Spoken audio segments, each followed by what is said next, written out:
The family of Lavard McKenzie is speaking out about the teen's untimely death days after he was reported missing by police. Tonight, his older brother gave an emotional interview to Arla Don Davis, saying he wants justice for his little brother. Everybody else who knows him is hurting.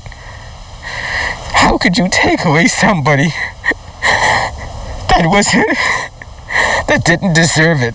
With tears gushing down his face, a visibly heartbroken Derek Blackman is left with more questions than answers after the discovery of a badly decomposed body believed to be that of his missing brother, Lavard McKenzie, was found in bushes of London Avenue this past Sunday. My baby brother was my first son before I had my own son. Anything he needed, he got. Any place I went, everybody saw him. This whole community that we lived in knew him from when he was going to school. He would say, "Good morning, Mom, sir, good afternoon." He was a very mannerly kid. He was open-hearted. He would give his last, he gave his last to his so-called friends.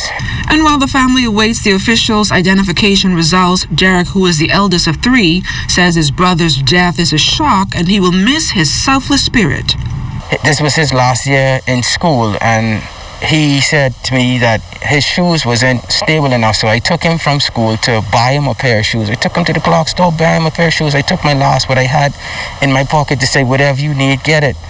And me and him, on our drive to me dropping him home, I was just asking him, what is your future plans to coming out into the real world? And he was like, I wanted to go back to school. So I said, all right, if you want to go to BTVI, let me know. I would pay for everything for you. I would get everything you need. Trying to hold back tears, Derek says his brother, who was a good student, attended CV Bethel and had his eyes set on becoming an entrepreneur, a dream Derek says Lavard will never get a chance to fulfill. We still haven't seen the remains that are left of him because of the duration of time that his body had been left out in the sun from Thursday until midday Sunday that we found him later on that afternoon. The sun, as you know, is very hot and it took heavy damage on him.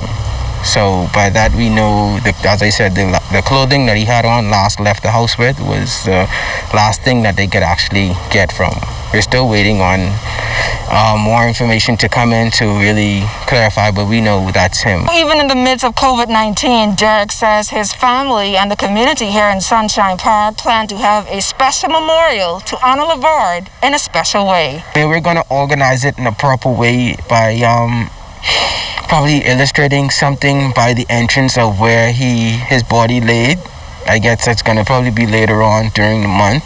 And as the quest for justice for Lavard continues, Derek sent out this message to the would-be perpetrators.